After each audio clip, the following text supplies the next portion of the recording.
We are excited about our presentation ourselves, I think. Thank you, Marketa, so much, and thank you for the others. And I also would like to thank the organizers for putting us right after Balint and Aranka's and Christian's presentation, because I think that it's quite, it follows quite a logical order. Now, as about our presentations and some additional information to our introduction, which I'm very thankful for. Ildikó's name is pronounced Ildikó Zank with a Z, like it's the German kind of pronunciation. And the mutual past of us, so to say, I mean, that of Ildikó and myself, that we've been working, or we had been working as teachers of English as a foreign language. And actually, we had been teaching in different full-time programs where the language of instruction was English at the University of Pécs before we founded our own program that you can see entitled on the introductory slide. Also, about the presentation, I'd like to tell the audience that it's a, I mean, the logic of our presentation is the deductive one. First, we would like to talk about the background of the creation of this program on a policymaking, on a global policymaking level, and also on a local university level. And then we're gonna introduce you shortly into the program, and then you're gonna have some examples of courses that, where we are working throughout or via learning-centered pedagogical approaches. And also we are going to give you our the first results that we got, because this study is also in its first steps. We are planning a longitudinal case study on the aspects that you may see in the title. So don't get me wrong, because I'm not going to introduce you, to the whole lot of history of competencies, but similarly to what as Balint started his presentation, I may say that it goes back more than 20 years when the OECD started the project, when they wanted to, and that actually they succeeded in defining and selecting the competencies that the global working market needs.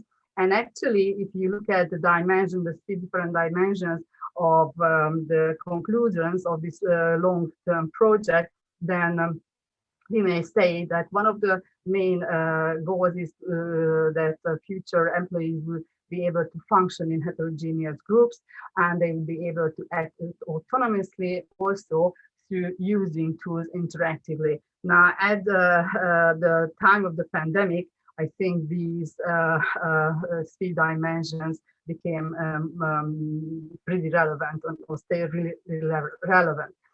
In the further steps, I'm going to mention the key policy making issues, or the key competence list that we are aware of, or we have been aware of in a couple of past years.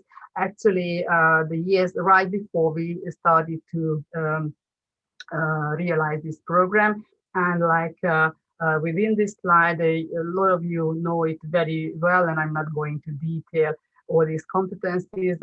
It is a competence list of the Council of Europe for the democratic culture. And what is very significant in this butterfly figure, so to say, is that it starts with values. And I think these values, these democratic values, are pretty in our focus, pretty much in our focus. As for attitudes, knowledge, critical understanding, and as for skills, we need to understand that they are rather significant, as without the values, we won't have the particular attitudes which would or could lead us into the hunger or thirst for knowledge and critical understanding. And without the particular knowledge and understanding, we would never ever be able to practice these skills. And all these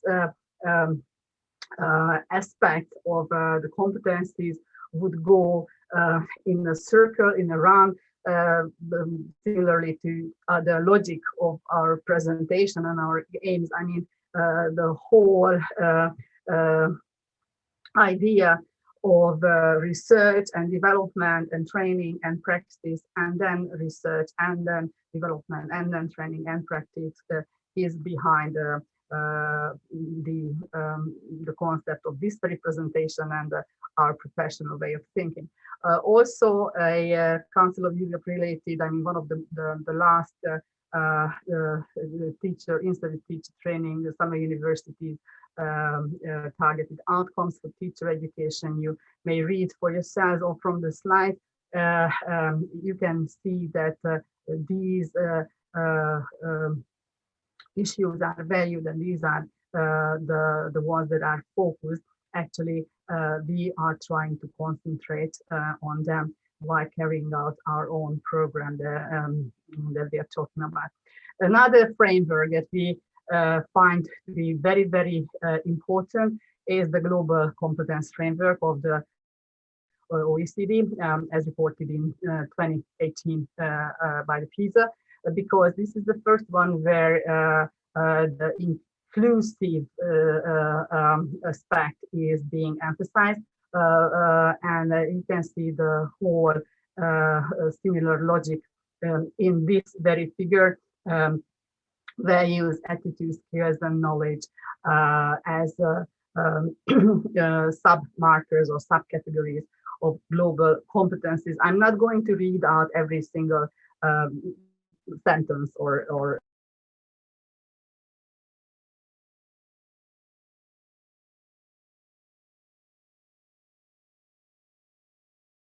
references from policy documents is that of the Asia Society of the OECD, and this report is also from 2018.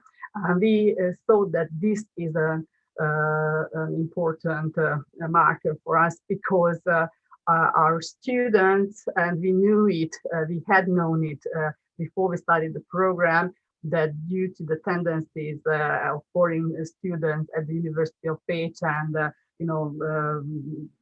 scholarships like Stipendium Hungaricum and all the rest would support people and our future students coming from Asia.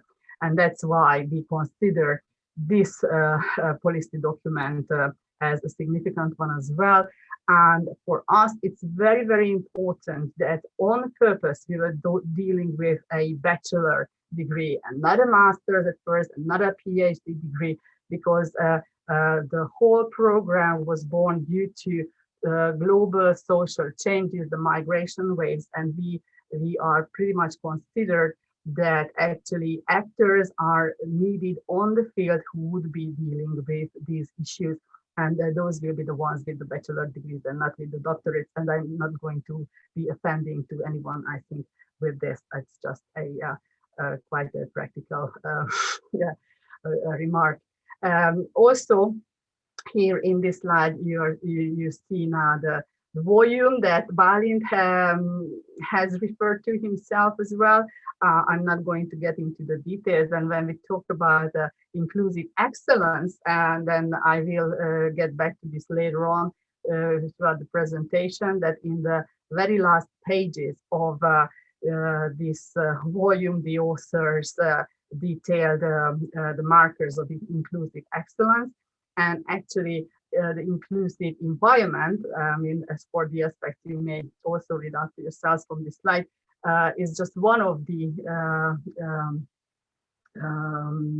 components, but still I think it's quite a significant one, that whatever we do, we need to, and if we believe that it's inclusive, then we need to create an inclusive environment for that. And I think Ildikó will detail all the rest of these markers throughout her own examples. Now, coming to language use, because yesterday we've been talking about this as well. I mean, when we talk about EMI, English as a medium of instruction, please do not get us wrong, because as teachers of English as a foreign language, we have been aware for ages that English is taken as a killing language from several respects. And I mean, you can use the same notion or idea for whatever lingua franca throughout the history of humankind. So it's not quite surprising. Still, although the instruction of the program is English, I have to note that we do have content that are plurilinguistic. Let them be a whole course or just parts of courses, but we do care about this issue and we pay attention on it. Now, as for the Intercultural Educational Assistant Program, you need to know that we did have a Pedagogy Bachelor program in Hungarian, but we didn't have this specialization for that. So it only exists in English, and we created the purposes for the program. For us, the learning-centered pedagogies are essential. So this is what we are trying to carry out throughout the whole program. And Ildikó is going to tell you some examples of the program. In the meanwhile, I have to tell you that the program was introduced actually, I mean, it was accepted and authorized in the summer of 2019, and then we could introduce it consequently from 2020 September. So this very year has been the venue for the first 2 semesters. And I think that together with the pandemic, I mean, that we had to introduce the whole new program in the among these circumstances. We are hoping to have been done a good job. Our students are coming from China, Vietnam, Turkey, Mongolia, the Netherlands, Slovakia. So it's quite a wide range of nationalities. And in the meanwhile, I'm just showing you the forthcoming, some examples of the forthcoming subjects. And even if you're just reading out the titles of these subjects, then you may see yourselves that these are related to inclusion, each of them, we hope. So Ildikó, the floor is yours. Yes, thank you very much. Just one note about the subjects. You could see that all of them are focusing on the 3 domains of building knowledge on the one hand, building competencies, and to develop certain attitudes which are value-based. So if you could read the titles of the courses, you could see these 3 domains appearing. Of course, we are aware, and you could hear that students come from very different educational and cultural backgrounds. So they need help. Most of them need help in studying and working through English as a medium. I would like to make a distinction here between English as a medium of instruction and English for academic purposes, because the first one is a fully content-focused concept where language serves as a tool in which content needs to be learned and taught. English for academic purposes is actually at the other end of this continuum, which means it focuses on the language itself, and it's a disciplinary language learning at university. So what we created is this module is throughout the whole pedagogy program, basically at the first 2 and the last 2 semesters. We provide these courses for our students to support their disciplinary studies. Actually, there are 3 areas that we focus on. First of all is the activation, to activate and extend our students' linguistic competences. Just think about key academic vocabulary or text structure. So these are the linguistic part. But it goes beyond that, and we also help them to develop certain skills which are required in an English-speaking academic environment.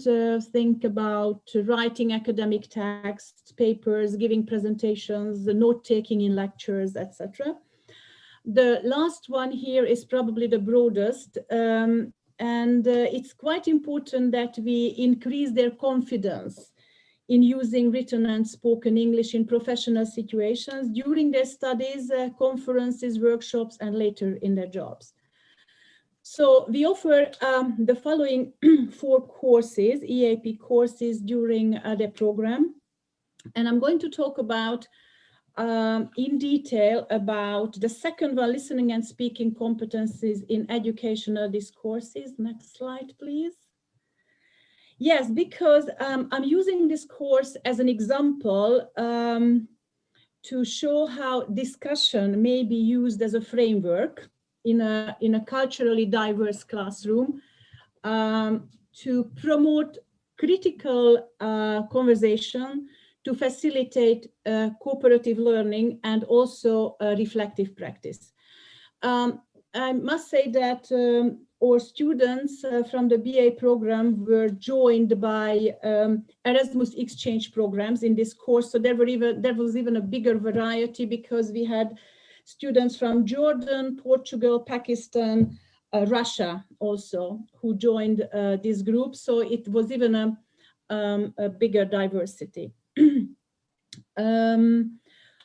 Actually, in this course, I think we were moving beyond the focus of an EAP course because we created conditions for students to for some kind of personal development. I am working here with the definition from the Education Research Institute network. What are transversal skills? They are key competencies which are the cornerstone of personal development, and they are relevant in a broad range of professions, especially a teaching practice. So the 4 domains of these transversal skills served as the framework for the discussions we had. I'm not going to list them, but you see the group of the domain of interpersonal skills, intrapersonal, also critical and innovative thinking, and global citizenship. There are, of course, much more characteristics, but what I have listed here were the ones that we focused on during the semester. Next one, yes. So in this slide, I would like to explain, I would like to show you how the cycle of this practice during the listening and speaking or discussion courses happened. You see that you should imagine it as a cycle which was repeated with every student and every topic we had. It is built on building awareness, then the discussion itself, and finally the reflections. What we mean by building awareness is that the students were put at the very center of activities, so they had a chance to choose the topic they wanted to discuss. Also, the discussion leaders have chosen the video or some kind of controversial topic. They gave their reasons, their personal background, and also they gave guidelines for some critical listening. So students appeared in different roles. These roles were changing, whether they were participants or discussion leaders, but they agreed on certain rules or ground rules for discussion. And the main point was how they could create a respectful and worthwhile discussions. Now, the discussion itself took place after these listenings, which were like 10 to 15 minutes. And they were guided by a few principles, which I have listed here. First of all, by openness, we meant that the participants were willing to question even the most widely accepted assumptions they had. Of course, there was a practice of handling different controversies among group members and within the topics. Finally, there are 2 characteristics or principles, I would call them, mindfulness and appreciation, which might sound odd in the context of discussion, but we found it very important because mindfulness, by mindfulness, we mean to be willing to pay close attention to the other person, to what the other person is saying, what kind of feelings the other person is showing. So it will increase empathy, of course, and it calls on participants' intelligence and sensitivity, while appreciation means that you appreciate each other's mutually, and you are grateful for the other person's contributions, comments. You are not getting offended, but you are building mutual trust. So these were two very important principles. And the final phase of this cycle were reflections. Reflections happened at 3 levels. First of all, they reflected on their roles as participant or discussion leaders. So that's the social level.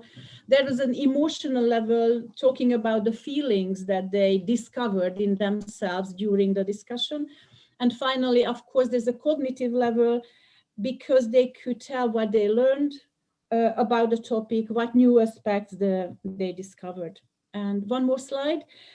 Here I have examples of not all the topics, but some of them, there were much more, that the students themselves have chosen, introduced, and discussed. I must say that they could freely choose anything. I asked them that it should be related to education in a broad sense, and it was really amazing how sensitive they were to very different areas. So thank you, and I would like to hand back to Renny for the... Okay, and just completing notion here that when Ildi is mentioning a discussion, is definitely not a debate, because we consider debate being very important and very useful tool in education and inclusive education, but this is something different. Okay, now as for the aspects of inclusive academic excellence, you may find, as I mentioned, the detailed description of it at the last pages of the volume that was compiled by Dr. Arato and Dr. Ives Varga and other authors as well. But if you've been listening carefully to us, then you might have seen that the institutional developmental goals are always ahead of us throughout the carrying out this program.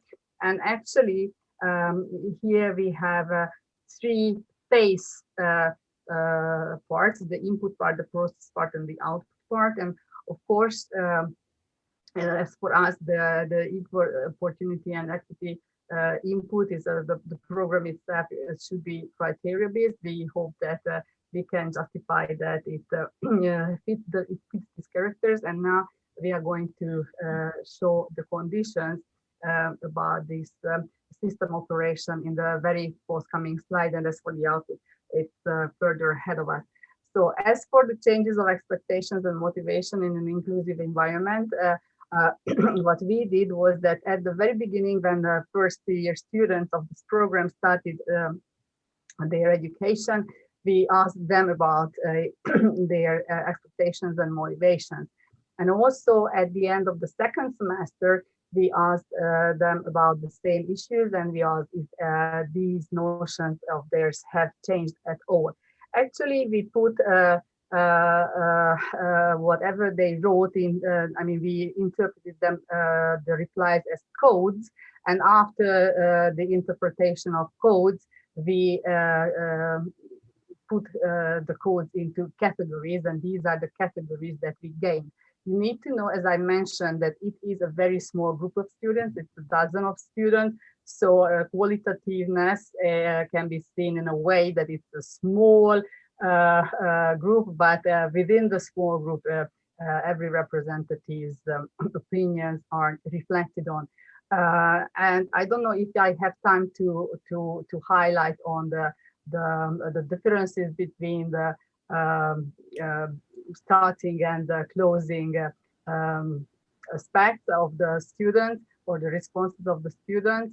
But if you just have some time, then you can see that they are the changes within actually are justifying the inclusive work that we've been doing throughout the inclusive environment and throughout the learning centered pedagogical approaches that we introduced.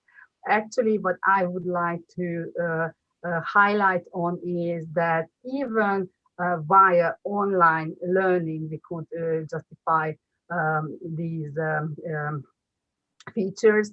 And what for me is very significant personally is that the students' individual goals were transformed into common goals. And I think it's something that for truly inclusive society, we really need to gain. As for the references, as I mentioned at the beginning, we've been using the policy papers and also studies of the co-chairs of the conference and those of our own related to the topic. And thank you very much for your attention.